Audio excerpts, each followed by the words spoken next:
नमस्कार. आकाशवाणी औरंगाबाद केंद्राच्या सायंकालीन बातमीपत्रात मी वैभवी जोशी आपलं स्वागत करते. राष्ट्रपती प्रणव मुखर्जी आज मुंबई दौऱ्यावर आले आहेत.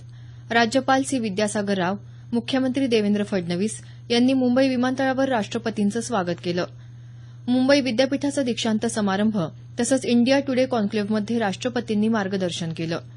शिवसेना प्रमुख उद्धव ठाकरे यांनी आज राजभवनावर राष्ट्रपतींची सदिच्छा भेट घेतली. शेतकरी कर्जमाफीच्या मुद्द्यावरून झालेल्या गदारोळामुळे विधानसभेचं कामकाज आज वारंवार स्थगित करावं लागलं.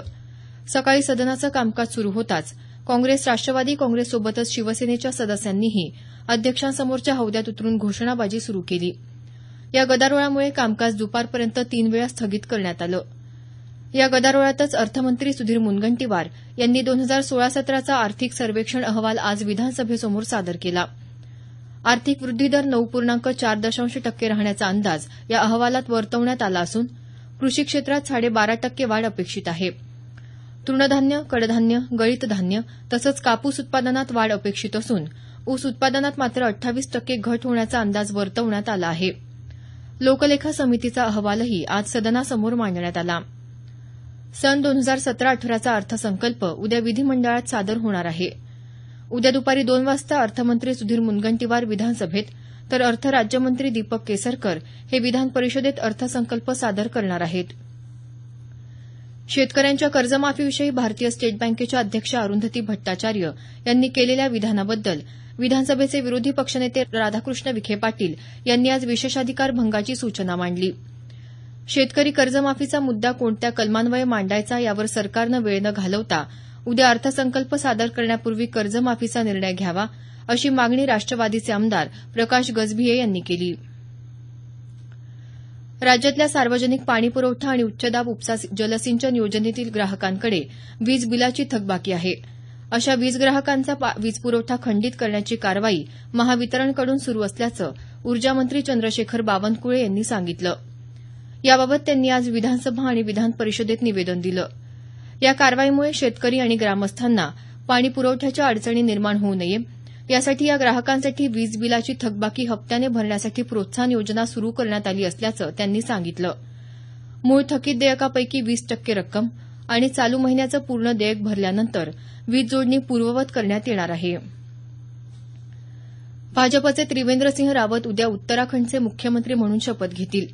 आज डेहराडून इथं झालेल्या भाजप आमदारांच्या बैठकीत त्रिवेंद्रसिंह रावत यांची विधिमंडळ पक्षाच्या नेतेपदी निवड झाली. डेहराडून इथं उद्या दुपारी 3 वाजता नव्या सरकारचा शपथग्रहण सोहळा होणार आहे. उत्तर प्रदेशच्या मुख्यमंत्र्यांचा शपथविधी परवा रविवारी होणार आहे.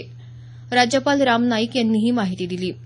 नुकत्याच झालेल्या विधानसभा निवडणुकीत भाजपला स्पष्ट बहुमत मिळालं असून विधिमंडळ नेत्याची निवड उद्या होणार आहे.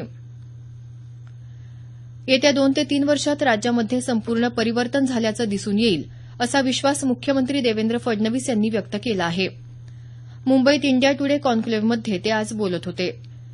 जम्मू काश्मीरच्या मुख्यमंत्री मेहबूबा मुफ्ती, मध्य प्रदेशचे मुख्यमंत्री शिवराजसिंह चौहान यावेळी उपस्थित होते. राज्याचा स्वतंत्र ब्रँड महाराष्ट्र तयार करणार असल्याचं मुख्यमंत्री म्हणाले. शासनाच्या महत्वाकांक्षी योजनांची प्राधान्याने अंमलबजावणी करून मराठवाड्याचा विकास करावा अशी सूचना विभागीय आयुक्त डॉ पुरुषोत्तम भापकर यांनी दिली आहे. औरंगाबाद इथं विभागीय स्तरावरील अधिकाऱ्यांच्या बैठकीत ते आज बोलत होते.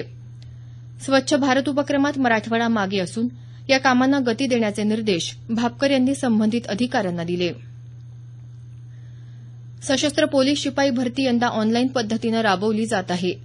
या भरतीसाठी ऑनलाईन अर्ज करण्याची मुदत आज संपत होती. ही मुदत 20 तारखेपर्यंत वाढवण्यात आली आहे. आता या पदासाठी ऑनलाईन पद्धतीनं सोमवार 20 तारखेला रात्री 12 वाजेपर्यंत अर्ज करता येणार आहे. भारत आणि ऑस्ट्रेलिया दरम्यान रांची इथं सुरू असलेल्या तिसऱ्या कसोटी क्रिकेट सामन्यात आज दुसऱ्या दिवसअखेर भारताच्या पहिल्या डावात 1 बाद 120 धावा झाल्या आहेत. त्यापूर्वी ऑस्ट्रेलियाचा पहिला डाव 451 धावांवर संपुष्टात आला. रवींद्र जडेजानं 5, उमेश यादवनं 3 तर रविचंद्रन अश्विननं 1 बळी घेतला. ऑस्ट्रेलियाचा संघ 331 धावांनी आघाडीवर आहे. याबरोबरच हे बातमीपत्र संपलं. आमचं यानंतरचं बातमीपत्र उद्या सकाळी 6:50 वाजून